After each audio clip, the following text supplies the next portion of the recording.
शादी केली कुणास ठाऊक.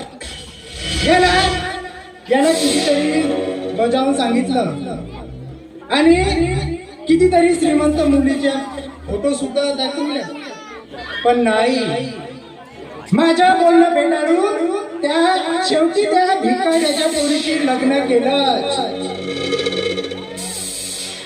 अरे हा माझा पोरगा माझ्या परवानगीशिवाय कोर्ट मॅरेज करतोय हे जर आजूबाजूच्या गावात कळलं तर माझ्या इज्जतीची काय काय काय माझी अबरू राहील.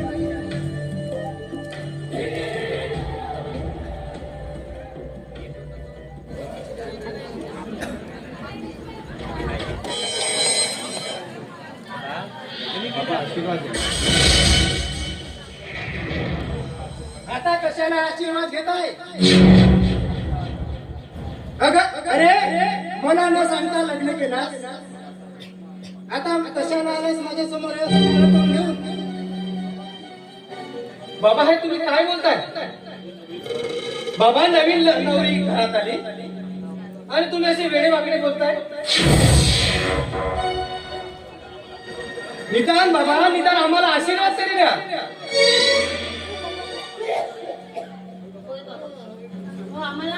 आशीर्वाद अगं खबरदार मला बाबा मला दिसतात. अगं पांढऱ्या बायाची अवदशा स्वतःच्या आईला गिळून बसलीस आणि आता आलीस माझ्या घर गिळायला. बाबा बाबा मी गप्पा याचा अर्थ असा होत नाही की तुम्ही माझ्या या रेणूला वाटतेच त्या शब्दात बोलाल. स्वतःच्या मर्जीने आणले मी तिला आपल्या घरी आणि तुम्ही असं बोलताय. आणि तिचं झालेलं अपमान मी कदापि सहन करणार नाही. म्हणजे शेवटी वाचा फुकलीच समजायची. अरे अरे बायकोच्या पदराच्या हातापासून गुलाम झालास. अरे अरे हिला तर सून म्हणून स्वीकारणं दूर आहे, हिच्या साधात तोंड सुद्धा पाहायची माझी लायकी नाही. अरे अरे आता तर हिच्या क्षणाक्षणाला माझ्या समोर इथं थोबाड दिसेल. माझी तर इथं राहायची इच्छाच नाही.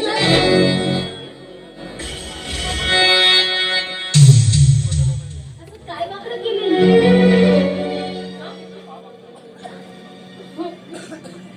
काय केलंय मी असं वाईट की आणि कोणता अपराध केलाय मी.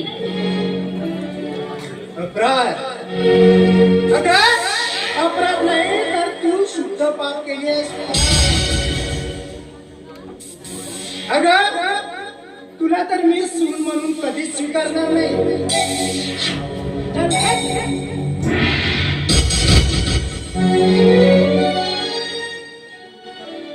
श्री हे काय चाललंय. हे काय अपराध होता रे माझा. मोठ्या आनंदाने मी या घरामध्ये आले, पण माझ्या नशिबामध्ये आशीर्वाद ऐवजी असं मलाच समजी ना. हे बघ अगोदर तू शांत हो, रिलॅक्स हो. वाटलंच मी बाबाच्या वतीने माफी मागतो. अरे कशाला काळजी करते का तू. अगं क्षणात उभे झालेले वादळ क्षणात शांत होतात. आणि एक सांगतोय मी, त्याकडे दुर्लक्ष कर, लक्ष देऊ नको. अगे त्यांचा कसा हुंड्यासाठी होता. ते जुन्या विचारांचे लोक आहेत, त्यांना हुंडा पैसेवाली मुलगी पाहावी होती आणि मला तुझ्यासारखी जुनी. आणि तू कशाला टेन्शन घेते का, मी आहे ना.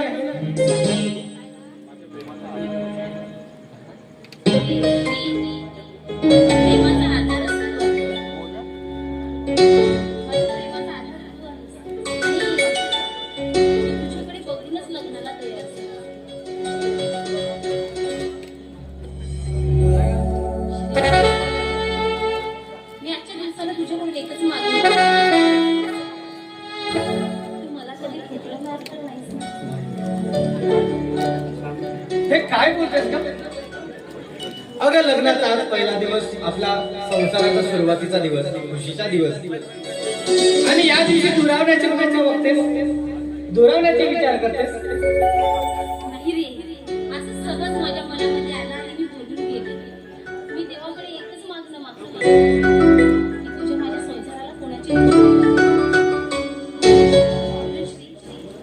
मला तुला सांगायचं तुझ्या माझ्या संसाराला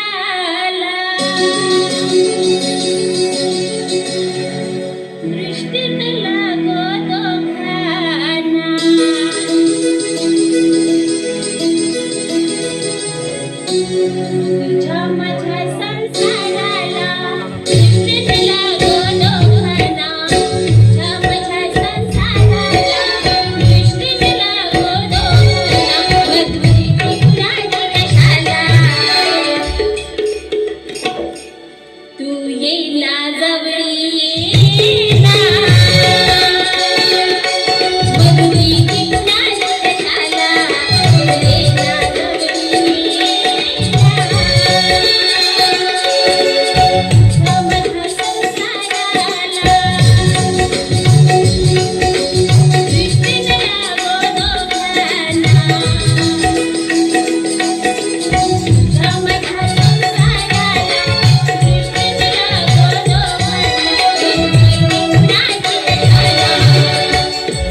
खरंच मी भाग्यवान आहे की तुझ्यासारखी पत्नी मला मिळाली. आणि मी सुद्धा की तुझ्यासारखा नवरा मला मिळाला. चला चला चला. अरे कुठे चला चला चला.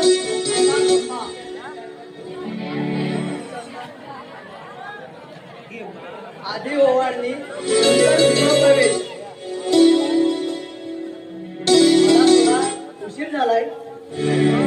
बस एक मिनिटात मी आलो.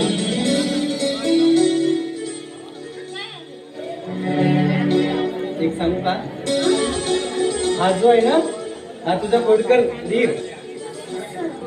जेव्हा जेव्हा तू उदास होशील ना, जेव्हा जेव्हा तुला अस्वस्थ वाटेल, तेव्हा तेव्हा तुझे मन फुलवण्याकरता तो तुला मदत करेल.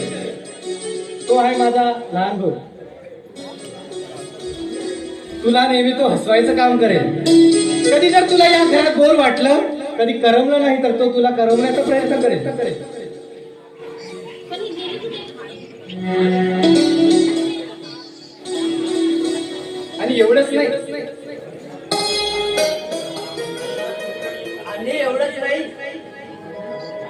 वहिनी, घर कामात सुद्धा तुमची सावली भरून मदत करेल. चला डोळ्यांनी उभे राहा. डोळ्यांनी उभे राहा.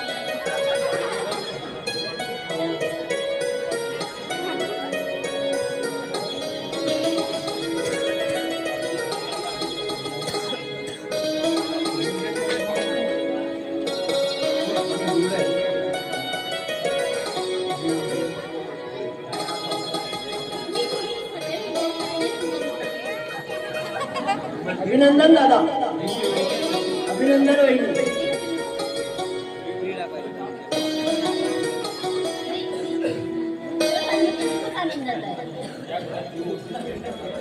अरे या घरामध्ये माझ्यावर जीव ओतून प्रेम करणारा नवरा, माझी काळजी करते, हे सगळं मला मिळालं. आणखी काय पाहिजे? म्हणूनच म्हणते, खरंच माझ्या या आनंदी संसाराला तुझी बाजू आहे. आणि हो, एक राहिलं दादा. तुमची खोली मी सजवून ठेवलेली आहे.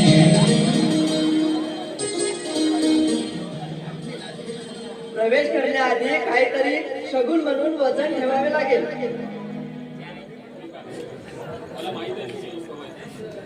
मला माहित आहे तुझी सवय. मला माहित आहे. पैसे खिशात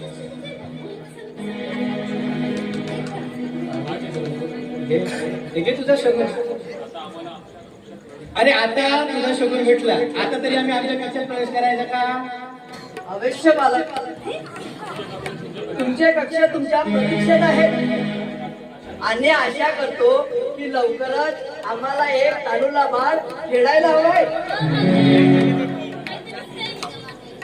मी नाही बोलणार यांच्याशी. अरे तुझी वहिनी लाजली. पण तुम्हाला एक खुशखबरी ऐकायची आहे ना? ऐकायची आहे का? चला.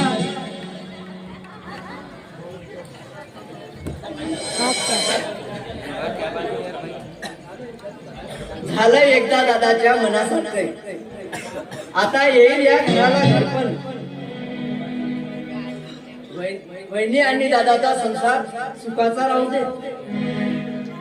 त्यांना कशाची कमी पडू देऊ नकोस. पोस्टमॅन, चिठ्ठी आहे, तुमची पार्सल आहे. शरद तुझं नाव आहे? काहीतरी आपल्या नावाची चिठ्ठी आहे. पार्सल घ्या.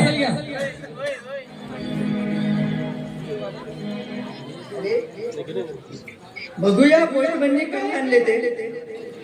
हे तर माझ्या नावाची parcel आहे.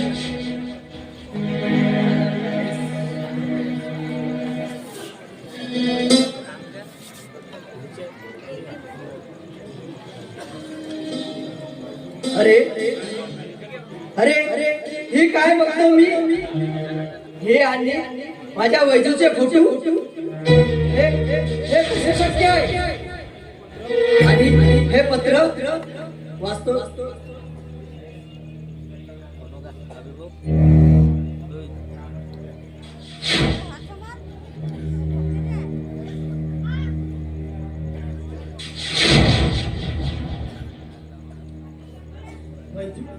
वैजू आणि माझे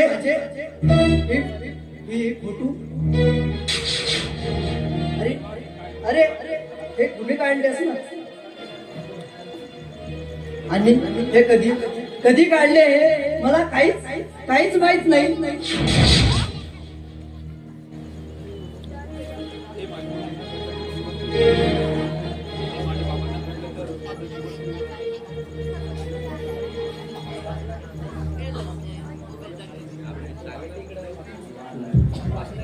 शरद मी बर्बाद झाले रे. ज्या दिवशी मी तुझ्या घरी आले त्या दिवशी तू मला आपल्या भाऊपाशा तोडलंस. मी नाईलाजाने स्वतःला समर्पित केलं आणि काही दिवसांनी मला जळजळ वाटायला लागलं. मी डॉक्टरांकडे गेले तर त्यांनी सांगितलं की मी गर्भवती आहे. आणि हे आपले फोटो कुणी काढले माहित नाही, पण मला पाठवले गेले. ते सर्व तुला मी पाठवले. आता तू जर माझ्याशी लग्न केलं नाहीस तर मी तुझी अख्ख्या गावात बदनामी करेन. हे देवा, हे काय घडलं माझ्या. जरी